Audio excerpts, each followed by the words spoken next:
Imagine this. You wake up from a nap, startled by the earth shaking beneath you.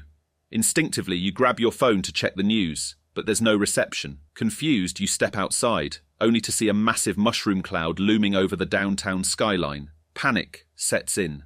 You rush back inside, hoping your radio or TV still works, but nothing. Desperation kicks in as you gather your loved ones and dash toward the basement. But just before you make it, a blinding flash of light fills the sky, followed by a wave of unbearable heat, and then nothing. Hello, my fellow awakening apes. As you may have guessed, in today's uplifting episode, we'll be exploring a few different world-ending scenarios. For thousands of years, every generation has believed the end of the world was imminent, possibly even within their own lifetimes. Yet, as you may have noticed, we're still here, and the apocalypse hasn't happened. However, to many, it's clear that we are living in extraordinary times. These people sense that something is coming. They can't quite describe it, but it often feels like the calm before the storm, as if they're just waiting for the inevitable. It seems we are witnessing escalations accelerate on multiple fronts. For instance, technology is advancing at such a rapid pace that it's hard to imagine what life will look like in 100 years. Will AI control every aspect of our lives, or will it end human life altogether? How long can technology advance without serious consequences? Meanwhile, this year's US elections reveal a nation more divided than at any time since the Civil War, and it doesn't seem to be improving. On the contrary, we appear to be growing more divided by the day. How long can this go without serious consequences? Worldwide, we see more and more conflict. World War III could start any time now. Russia and NATO have been at each other for decades now. Israel and Iran, China and Taiwan, India and Pakistan all have the potential to escalate into a new world war. If the world enters another world war, will we use nukes? Will we destroy our beloved planet for petty, childish reasons? How long can our politicians warmonger until it is too late? Our climate is changing rapidly, whether you believe it's driven by human activity or natural causes. The entire world is drowning in crippling debt, and every day, more money is printed just to pay off the interest. We print money like there is no tomorrow. Well, maybe there isn't. A more controversial, yet in my opinion justified question, is that more and more people are waking up to the fact that the world is a stage, and the question should be, how many puppets will cut their own strings before the puppeteer ends the show? Will the puppeteers resort to drastic measures to delay the critical mass to awaken? Or do the elites know of an impending catastrophe and are just trying to distract us? However your stance is, it seems as if we are living in a time where there is drastic change. The only question is, how drastic will the world change? Let's discuss my first end-of-the-world scenario. Nuclear war. How likely is this scenario? My fellow awakening apes, unfortunately, I believe it to be quite probable.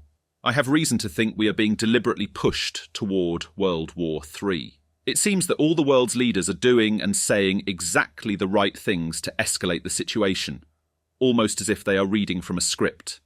Our politicians are becoming increasingly incompetent, except when it comes to satisfying their arms lobbyist friends. In those instances, they always know exactly what to say to escalate the conflict further. The big question should be, why? Wouldn't you think that politicians understand that a nuclear war won't benefit anybody? Even the arms lobbyists should know that they can't sell their weapons if nobody is left to buy them. So what's the deal? I can think of two different explanations, and unfortunately for you and me, none of them are really reassuring. The first explanation would be, they are motivated by religion. I can't go into detail, or I risk getting banned, but there are certain factions within a particular religion that actively seek to bring about the end of the world. Their logic seems to be that the sooner the apocalypse occurs, the quicker they can ascend to whatever afterlife they believe in.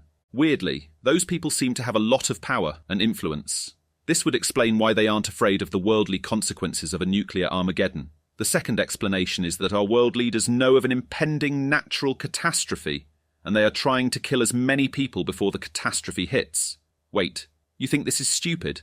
Wouldn't it be redundant to kill everybody before the real catastrophe hits? No, not if they want full control of the rebuilt society. If they just let the catastrophe hit us, they won't know who survived and couldn't control all pockets of humanity left alive. Crazy theory, right? Well, is there any evidence of an upcoming natural world-ending catastrophe? I'm glad you asked. There has been a large increase of different researchers and YouTubers discussing the matter, and some have dived into this topic pretty deep. and emerged with some strong evidence. This will bring us to our second end of the world scenario. The idea is that Earth experiences cataclysmic cycles, with a more severe cycle occurring every 12,000 years and a lesser one every 6,000 years. Unfortunately for us, apparently, we are due for the more severe 12,000-year cycle. You think this is far-fetched? Just wait until we go down this rabbit hole a bit deeper. So, when will this occur, you might ask? I'm afraid you won't like the answer either. According to most researchers investigating this, the consensus is that it will happen in the 2030s or 2040s. Does that mean we are safe for perhaps another decade? Unfortunately not.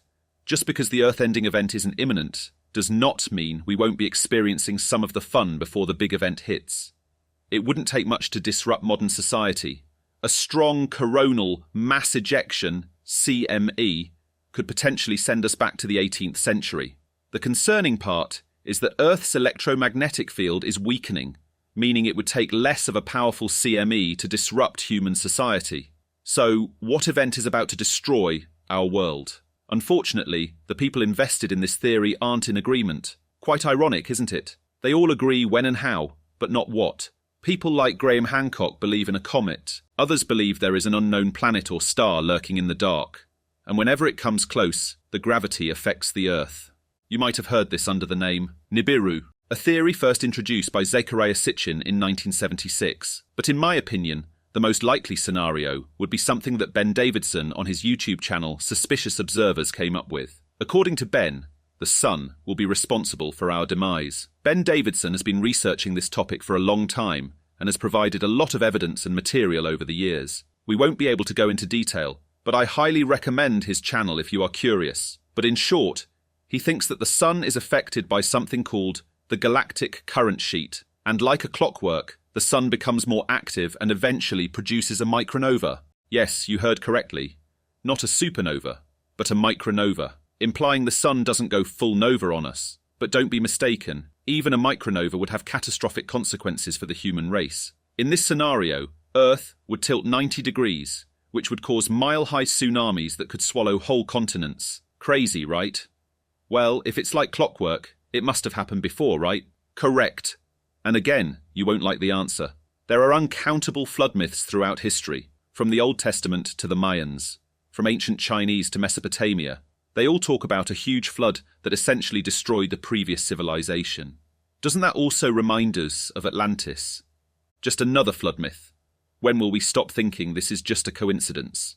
While we are on the topic of Atlantis, I have another YouTube channel I can highly recommend, Bright Insight, by Jimmy Corsetti. He argues that the Richat structure in northeast Africa might be Atlantis, and in my absolutely not professional opinion, he makes compelling arguments. This might be somewhat controversial, but if you zoom out and look at the African continent, it kind of looks like a massive amount of water once flowed through. And then there is the mystery of Göbekli Tepe, one of the oldest archaeological sites in the world. Scientists claim the site is around 12,000 years old. Some claim it was built as a warning. Astronomical symbolism at the site leads people to believe it may be communicating a past catastrophic event, with a message that it could happen again. The fact that the whole site was intentionally buried around 10,000 years ago doesn't help solve the mystery. Furthermore, it appears that the archaeologists at the site lack urgency in uncovering its mysteries, as they nearly halted excavation in 2016 and even planted olive trees over the unexcavated areas. Not only could the roots of these trees damage the historic site, but olive trees are also protected by Turkish law, making it unlikely that the area will be cleared for excavation anytime soon. Is it possible they figured out why it was initially buried? Is it possible they discovered something they prefer to keep to themselves? Coincidentally, the construction of Göbekli Tepe aligns quite well with Ben Davidson's 12,000-year cycle, doesn't it? You know what also lines up pretty well? The end of the Younger Dryas. Scientists have solid evidence that the climate changed drastically during that time. It is absolutely possible that the results of the Younger Dryas felt apocalyptic for the people living during that time period. In my opinion, it is definitely plausible that whatever caused and ended the Younger Dryas was fairly sudden, maybe causing the previously mentioned flood myths. That all sounds interesting, but if the people in charge were aware of an impending catastrophe, wouldn't they take appropriate action? Well, they do. From Zuckerberg to Jeff Bezos, almost all billionaires are building doomsday bunkers. Even the US military are building city-sized bunkers, and this is only the stuff we know about. I bet the military has a lot of classified projects. So what do you think? Do you believe this is just a tinfoil hat theory? As I mentioned earlier in this video, literally every generation before us thought they are living in the end times. I have the feeling that people like to believe the end is near as a way to validate their own lives somehow. Or do you think there might be more to this theory? Do you agree with the evidence other YouTubers like Ben Davidson or Jimmy Corsetti came up with? I must say there have been a lot of end-of-the-world movies from Hollywood over the last decades. Might this be further evidence of perhaps something called predictive programming? Or does the concept of catastrophe simply make for good action movies? Regardless of your stance on this matter, it is clear that we are at a tipping point, and the fate of humanity hangs in the balance. We at Awakening Apes haven't fully made up our minds yet, so please let us know what you think, and please keep the comments civil. If you enjoyed this video, consider hitting the like button and subscribing to our channel. We aim to release a video every week, but we recently moved, which delayed our production. We apologise.